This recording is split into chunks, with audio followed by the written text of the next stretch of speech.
Hi everyone and welcome to my channel. Today we are going to make taco bowls with a ground meat substitute. It's an updated video and hopefully it will answer some of your questions. So let's jump right in. I'm starting with taco bowls. I just shared a recipe for homemade corn tortillas on my channel, so if you want to know how to make corn tortillas, I'll have a link to the video in the description box below. Now, there are so many ways you can make taco bowls at home without having any special equipment. The first thing you can do is use a muffin pan, turn it upside down, and nestle 3 to 4 corn tortillas in the space between 4 cups to form a bowl. You can use pie weights or dried beans to make sure the bottoms of the tortillas stay flat in the oven. Just make sure you remove the weights after a couple of minutes so the bottoms of the bowls crisp up. Another thing you can do is use an oven-proof bowl and gently press the tortilla inside the bowl. You can brush the tortillas with a little bit of oil to help them crisp up, but it's not necessary. Bake the tortillas at 350 degrees Fahrenheit until crispy and golden brown for about 5 to 8 minutes.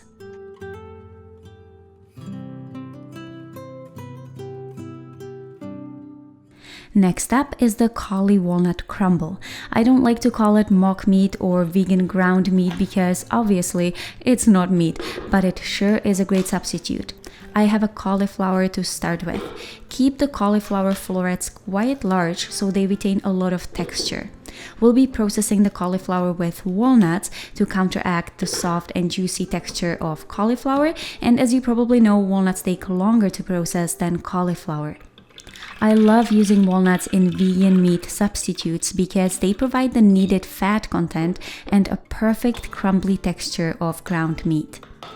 The last few ingredients are tomato paste, turmeric, spices, and salt.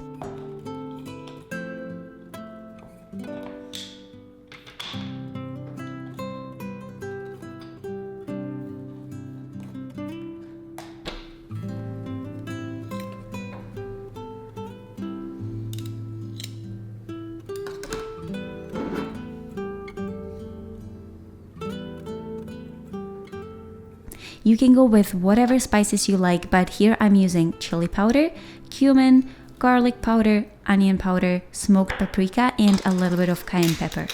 Pulse everything a few times until the mixture is finely ground. Do not overprocess the mixture. You want a lot of texture.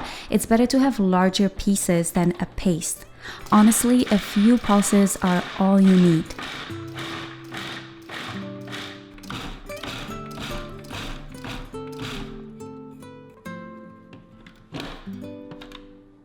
Spread the cauliflower walnut mixture onto a lightly greased baking sheet and bake it at 375 degrees Fahrenheit for about 30 minutes. Then take it out of the oven, stir it, and bake it again for 15 minutes until it's dry and brown. If the mixture is still wet after 45 minutes, place it in the oven for a bit longer, but keep an eye on it.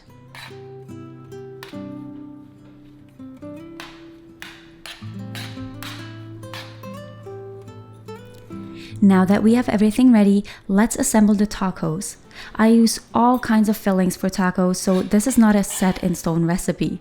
Start by adding the cauliflower walnut crumble into the taco bowl, followed by some chopped lettuce, tomatoes or salsa, green onions, and avocado. And that's it! Taco bowls with homemade corn tortillas and a ground meat substitute. I don't ever buy vegan meat substitute in the store because it's usually full of oils and fillers. Sometimes there is soy protein, but I love this homemade version. Now, I served it in taco bowls because when we have tacos, Tana prefers hard tacos over soft, so that's what we have here. Yep, and first thing that I'll say, this is delicious, but the texture is bang on, close, like right with meat, like beef specifically. So if you have someone that enjoys beef tacos, you need to try this one because it will mimic beef perfectly. Like something happens in the oven to the walnuts. Yeah, they become more elastic. So if you're looking at the recipe and you're thinking like, there's no way that that's going to be good. Walnuts are crunchy and cauliflower is not good yet. Try it. Don't knock it till you rocked it. It's really good. And I think like the cayenne pepper, the chili powder coming through is a really good seasoning. very convincingly like beef. Beef tacos right here. Put it in the comment section below. Put it in front of like this recipe in front of one of your non-vegan friends. Don't tell them, and let us know what happens in the comment section. I think it'll be really funny. Alright, so I hope you enjoyed this video. If you did, please give me a thumbs up, comment below, subscribe to my channel, and I'll see you next time.